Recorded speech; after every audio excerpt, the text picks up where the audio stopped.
Jack crouched further down in a corner of the oven, but he called to mind that the fairy had said right was with him, and if he stood fearlessly by that fact, he should be one of those who conquered giants. So he found his courage again and quietly waited. The woman, meantime, had answered her husband gruffly, "You'll go on smelling Englishmen as long as you keep them in the dungeon." "Humph," grunted the giant, and seated himself by the fire while the wife prepared supper for him. Through a crevice in the oven, Jack continued to look on. He was much surprised to see what an amazing quantity the giant devoured, and supposed he would never have done eating and drinking. After his supper was ended, a very curious hen was brought and placed on the table before him. Jack's curiosity was great to see what would happen. He saw that the hen stood quiet before the giant, and every time he said, "Lay," she laid an egg of solid gold. The giant amused himself with her for a long time while his wife went to bed. But at length he fell asleep in his chair and snored like the roaring of a cannon. Knowing it was his business to recover the hen, Jack crept softly from his hiding place, seized her, and ran off with her as fast as his legs would carry him.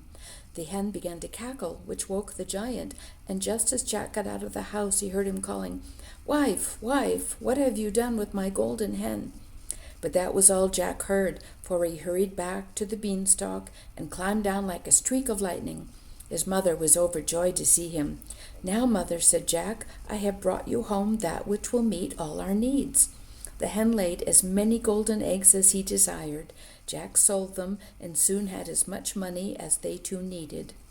For a short time, Jack and his mother lived very happily, but the lad never left off thinking of his father.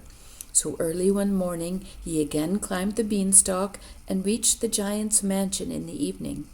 The woman came and answered his knock as before. Jack at once begged her to give him a night's lodging.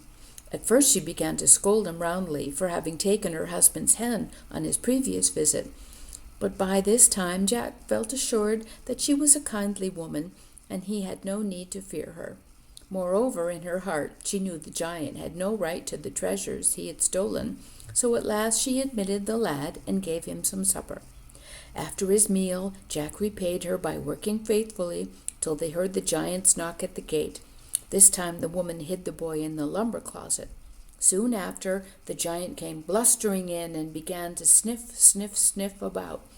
"Fee, fi, fo, fum, I smell the blood of an Englishman," he roared. But his wife once more reminded him that he had an Englishman in his dungeon, so the giant sat down and ate his supper.